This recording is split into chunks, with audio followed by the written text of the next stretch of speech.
എല്ലാവർക്കും നമസ്കാരം. Like live ആരംഭിക്കുകയാണ്. പൂമുഖം ഇന്ന് അതിഥിയായി ഡോക്ടർ കെ മുരളീധരൻ നായരുണ്ട്. അദ്ദേഹം വാസ്തു ആചാര്യനാണ്, വാസ്തുശാസ്ത്ര വിജ്ഞാനപീഠം പ്രസിഡന്റാണ്. അതിനുപരി തിരുവിതാംകൂർ ദേവസ്വം ബോർഡിൻ്റെ സ്ഥപതിയുമാണ്. അദ്ദേഹത്തെ നമുക്ക് ഈ പൂമുഖത്തിൻ്റെ എപ്പിസോഡിലേക്ക് സ്വാഗതം ചെയ്യാം. നമസ്കാരം സാർ. നമസ്കാരം. ഇന്ന് നിങ്ങളുടെ ചോദ്യം തന്നെയാണ് ആദ്യം ചോദിക്കുന്നത്. സാർ, 2-3 ആളുകൾ ചോദിച്ചുള്ള സംശയമാണ് സെപ്റ്റി ടാങ്കുമായി ബന്ധപ്പെട്ടാണ്. ഇപ്പോൾ പലരും വീടുകൾ വയ്ക്കുമ്പോൾ ഈ സെപ്റ്റി ടാങ്കിൻ്റെ കാര്യത്തിൽ പ്രത്യേകിച്ച് കുഴിയെടുത്ത് കോൺക്രീറ്റ് ചെയ്ത് സെപ്റ്റി ടാങ്കായിട്ട് ഉപയോഗിക്കുന്നതിന് റെഡിമെയ്ഡ് സെപ്റ്റി ടാങ്കുകൾ വാങ്ങി കുഴിച്ച് അതിനകത്ത് മാലിന്യങ്ങൾ വിടുന്ന ഒരു രീതിയിലേക്കാണ് പോകുന്നത്. അപ്പോൾ ഇങ്ങനെ റെഡിമെയ്ഡ് സെപ്റ്റിക് ടാങ്കുകൾ സ്ഥാപിക്കുമ്പോൾ നമ്മൾ വാസ്തു നോക്കേണ്ടതുണ്ടോ എന്നാണ് അവർ ചോദിക്കുന്ന ഒരു ചോദ്യം എന്ന് പറയുന്നത്. കാരണം ചില വീടുകളിലൊക്കെ 2-3 ഒക്കെ സെപ്റ്റി ടാങ്കുകൾ പല സ്ഥലങ്ങളിലായിട്ടാണ് കുഴിച്ചിടുന്നത്. നമ്മളൊരു പ്രത്യേക സ്ഥലം മാത്രം നോക്കാതെ പല സ്ഥലങ്ങളിലായി കുഴിച്ചിടുന്നുണ്ട്. അപ്പോൾ അങ്ങനെ ചെയ്യാമോ? അതിലേതെങ്കിലും തരത്തിൽ വാസ്തു നോക്കേണ്ടതുണ്ടോ എന്നാണ്. ഇത് ഒരു കുഴിയെടുത്ത് മാലിന്യം നിറയ്ക്കുന്നതും ഒരു PVC ടാങ്ക് ഈ മൂലകൾ വയ്ക്കുന്നതും ഫലത്തിൽ ഒന്ന് തന്നെയാണ്. കാരണം മൂലകളിൽ നമ്മൾ തങ്ങി നിൽക്കുകയില്ലേ, കെട്ടി നിൽക്കുകയില്ലേ, അത് നെഗറ്റീവ് എനർജി തന്നെയാണ്. അതുകൊണ്ടാണ് പറഞ്ഞത് പണ്ട് കാലത്തെ കണക്കനുസരിച്ച് 2 കോല്, അതായത് 150 സെൻറ്റിമീറ്റർ 5 അടി മൂലയിൽ നിന്ന് മാറിയല്ലാതെ ഒരു മൂലയിൽ തന്നെ സെപ്റ്റി ടാങ്ക് കൊടുക്കാൻ പാടില്ല. പ്രത്യേകിച്ച് വടക്കിഴക്കേ മൂല ഭാഗമാണെങ്കിൽ 7.5 അടി മാറണം കന്നിമൂലയും. മറ്റ് 2 മൂലയും പറഞ്ഞ് 150 സെൻറ്റിമീറ്റർ 5 അടി മാറിയാൽ മതി. അത് യാതൊരു മാറ്റവുമില്ല. അപ്പോൾ ഇതിൻ്റെ ഔട്ട്ലെറ്റ് അവർ പറയുന്ന കാര്യം ഞങ്ങൾ കെട്ടി നിർത്തിയിട്ടുണ്ട്, അതിൻ്റെ ഔട്ട്ലെറ്റ് മാറിയല്ലേ കൊണ്ട് കൊടുക്കുന്നുള്ളൂ, ഇതാണ് പറയുന്നത്.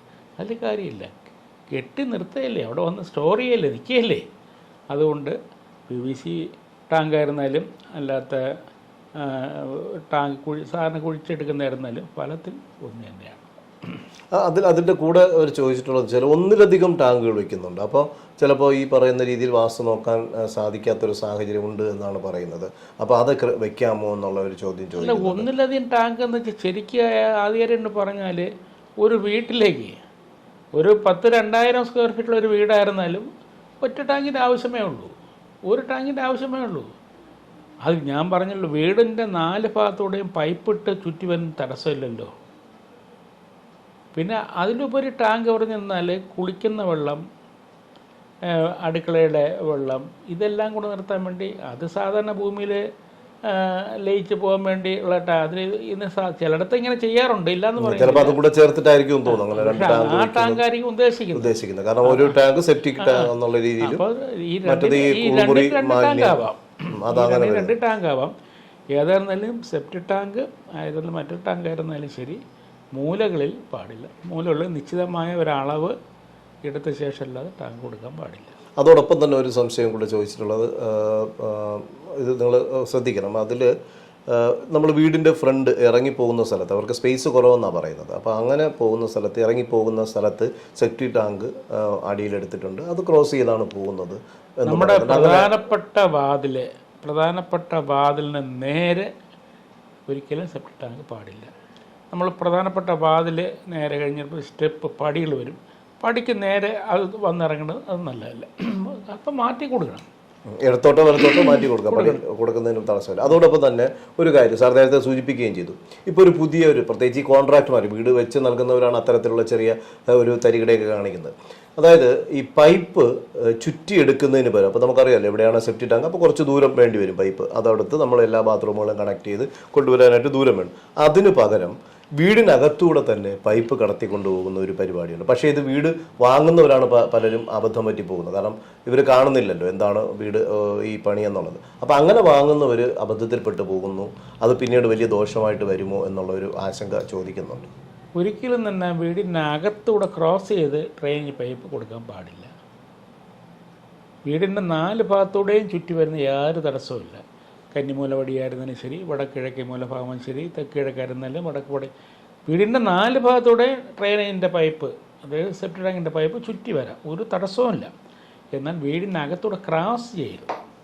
ക്രോസ് ചെയ്താൽ നെഗറ്റീവ് എനർജി തന്നെയാണ്, അതൊരിക്കലും പാടില്ല.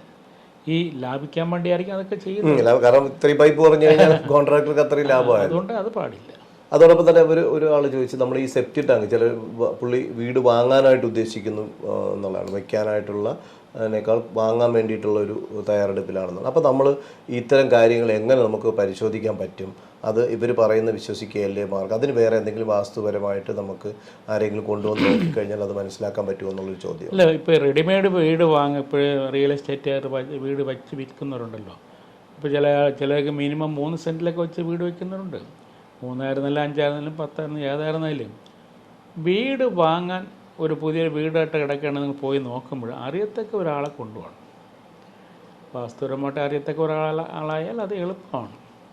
എന്നിട്ട് പ്രധാനമായിട്ട് നോക്കേണ്ടത് ഞാനീ പറഞ്ഞതാണ്, മൂലകളിൽ സെപ്റ്റി ടാങ്ക് ഉണ്ടോ, ആസ്ഥാനത്ത് കിണറുണ്ടോ, ഇത് കർശനമായിട്ടും നോക്കണം. പ്രധാനപ്പെട്ട വാതിൽ ഉച്ചം നീച ഉചിതമായ ഉച്ചസ്ഥാനത്താണോ, അതായത് അതിൻ്റെ നിയമപരമായിട്ട് പ്രധാനപ്പെട്ട വാതിൽ വരേണ്ട സ്ഥാനത്ത് തന്നെയാണോ. പിന്നെ മൂലകളിൽ പിന്നെ ടോയ്ലറ്റ് ഉണ്ടോ, വീടിൻ്റെ 4 മൂലകളിലും ടോയ്ലറ്റ് കൊടുത്തിട്ടുണ്ടോ, അടുക്കള ശരിയായിട്ട് സ്ഥാനത്ത് തന്നെയാണോ. അടുക്കളയ്ക്ക് വളരെ വളരെ പ്രാധാന്യമാണ്. ഒരുപക്ഷെ കഷ്ടകാലത്തിന് തെക്ക് പടിഞ്ഞാറ് മൂലഭാഗത്ത് കൊടുത്തില്ല. അതിന് വേറൊരു കാര്യം കൂടി ഇപ്പോഴുണ്ട്. ഈ സൂര്യൻ്റെ ദിശ ശരിയായിട്ടുള്ള തിരിഞ്ഞു പറഞ്ഞാൽ കിഴക്കായിട്ട് കറക്റ്റായിട്ട് നിൽക്കുന്നില്ല. ഒരു 10-30-35 ഡിഗ്രിയൊക്കെ ചരിഞ്ഞോട്ട് വീണുമ്പോൾ അവർക്കും ഒരുപാട് പറ്റും നോക്കുന്നൊരു അത് തന്നെ കിഴക്ക്, ഇത് തന്നെ പടിഞ്ഞാറെന്നൊക്കെ പറഞ്ഞുകൊണ്ട് വെച്ചാൽ. പക്ഷേ കോമ്പസൊക്കെ വെച്ച് വളരെ ആധികാരികമായിട്ട് നോക്കുമ്പോൾ ആയിരിക്കും അത് കന്നിമൂല തെക്ക് പടിഞ്ഞാറേ മൂലയായിരിക്കും. അവിടെ ആയിരിക്കും ഒരുപക്ഷെ ഈ വ്യക്തികൾ അടുക്കള കൊടുത്തിരിക്കുന്നത്. അത് ശരിയായിട്ട് നോക്കി കണ്ടുപിടിക്കാൻ അറിഞ്ഞുകൂടാതെ പറ്റുന്നതാണ്. ഏറ്റവും വലിയ കുഴപ്പം പറ്റുന്നത് ഇതാണ്. ഈ അടുക്കള കൊടുക്കുമ്പോൾ തെക്ക് പടിഞ്ഞാറേ മൂല കന്നിമൂല ഭാഗത്ത് അടുക്കള വന്നു പോയാൽ സ്ത്രീകൾക്കെന്നും അസുഖമായിരിക്കും ഫലം. അങ്ങനെ ഒരു പ്രശ്നമുണ്ട്. അപ്പോൾ അതുകൊണ്ട് സ്ഥലം വാങ്ങുമ്പോൾ പ്രത്യേകിച്ച് സ്ഥലം നമ്മൾ ഒരാൾ നോക്കുമ്പോൾ നിങ്ങൾ അല്ലെങ്കിൽ കോമ്പസും കാര്യങ്ങളൊക്കെ ഇപ്പോൾ എല്ലാവരും ഫോണിൽ പോലും ഉണ്ട്. ഇല്ലെങ്കിൽ രാവിലെ അങ്ങനെ നേത്രങ്ങൾ കൊണ്ട് കാണാം. രാവിലെ ഒരു 7 മണിക്കെല്ലാം ആ ലാൻഡിൽ ചെന്ന് കറക്റ്റായിട്ട് നോക്കിയാൽ നമുക്ക് സൂര്യൻ്റെ ദിശ അറിയാൻ മനസ്സിലാക്കാൻ സാധിക്കും. അങ്ങനെ നോക്കില്ലാതെ ഒരു ലാൻഡ് നമ്മൾ എടുക്കരുത്. പല ആൾക്കാരൊന്നും നോക്കില്ല, നല്ല മനോഹരമായിട്ട് ഇങ്ങനെ കിടപ്പുണ്ട്, ഒന്നും നോക്കാതെ എടുക്കും. പക്ഷെ അവർക്ക് അബദ്ധം പറ്റുന്നതാണ്. ഒരുപാട് ദോഷവശങ്ങളുണ്ട്. ഇടുക്കിലേക്ക് നമ്മൾ വീട് വെച്ച് കഴിഞ്ഞിരുന്നാൽ നമ്മുടെ സന്തുലനാവസ്ഥ പാടെ മാറും. ഒരു വീടിനൊക്കെ ഒരു സന്തുലനാവസ്ഥ ഉണ്ട്. ഊർജ്ജ ലെവലും ഊർജ്ജം ഏറ്റവും കിട്ടുന്നത് സൂര്യനിൽ നിന്നാണ്. ഭൗമോർജ്ജം, പ്രാപഞ്ചോർജ്ജം, ലൈറ്റ്നിങ്, എയർ പാസിങ് എന്നൊക്കെ ചില കണക്കുകളൊക്കെ ഉണ്ട്. ഇതൊന്നും തന്നെ ആ ഭൂമിയിൽ കറക്റ്റായി കിട്ടില്ല. അപ്പോൾ അങ്ങനെ വരുമ്പോൾ എന്താണ്, എന്നും അസുഖങ്ങളായിരിക്കും ഫലം. മാനസികപരമായിട്ടുള്ള പ്രശ്നങ്ങൾ, ആരോഗ്യപരമായ പ്രശ്നങ്ങൾ, കുട്ടികളുടെ പഠനം താഴോട്ട് പോവുക, ഉയരോട്ട് വരിക, ഇല്ലാതെ പോവുക, ഇങ്ങനെ ഒരുപാട് കാര്യങ്ങൾ വരണമെന്നില്ല. ഇതുമായിട്ട് ബന്ധപ്പെട്ടാണ്. അതുകൊണ്ടാണ് സൂര്യൻ നമ്മുടെ ഈ വാസ്തുശാസ്ത്രത്തിൽ സൂര്യനെ പിതാവായിട്ടാണ് കണക്കെടുക്കുന്നത്. സൂര്യനെ പിതാവായിട്ടും ഭൂമിയും മാതാവായിട്ട്. അതുകൊണ്ട് ഒരിക്കലും തന്നെ അത് നമുക്ക് ചെയ്യരുത്. തീർച്ചയായും. അപ്പോൾ നിങ്ങൾ ഈ കാര്യം കൃത്യമായി മനസ്സിലാക്കുക. നമ്മളിപ്പം റെഡിമെയ്ഡ് ടാങ്കുകൾ വെച്ചാലും ശരി, അല്ല നേരിട്ട് കുഴിയെടുത്ത് അതിലേക്ക് മാലിന്യങ്ങൾ നിക്ഷേപിക്കാനായിട്ട് തീരുമാനിച്ചാലും കൃത്യമായി വാസ്തു തന്നെയാണ്, അതിൽ മാറുന്നില്ല. അപ്പോൾ അത് കണക്കാക്കി വേണം നിങ്ങൾ ഇത്തരത്തിലുള്ള നിർമ്മാണം സെപ്റ്റി ടാങ്ക് സ്ഥാപിക്കാൻ വേണ്ടി. അത് വളരെ പ്രത്യേകം ശ്രദ്ധിക്കുക. അതോടൊപ്പം ഒരു കാര്യം കൂടെ പറയാനുള്ളത്, നമ്മൾ വീടിനെ ചുറ്റി തന്നെ പൈപ്പ് എടുക്കുക, അല്ല വീടിനകത്തൂടെ പൈപ്പ് എടുക്കാനായിട്ടുള്ള ശ്രമം കോൺട്രാക്ട് നടത്തിയാൽ പോലും വീടിൻ്റെ ഉടമസ്ഥർ അത് തടയണം. അത് ദോഷകരമാണ് എന്നുള്ളതും കരുതിയിരിക്കേണ്ടതാണ്. ഈ എപ്പിസോഡ് ഇവിടെ പൂർണ്ണമാവുകയാണ്. ഞങ്ങളുടെ ചോദ്യങ്ങളെല്ലാം തന്നെ നിങ്ങൾ കമൻറ്റ് ബോക്സിൽ രേഖപ്പെടുത്തുക. അതോടൊപ്പം തന്നെ ബെല്ലൈക്കൺ അമർത്തുക. നമ്മുടെ എപ്പിസോഡ് മുടങ്ങാതെ കാണുക. നമസ്കാരം.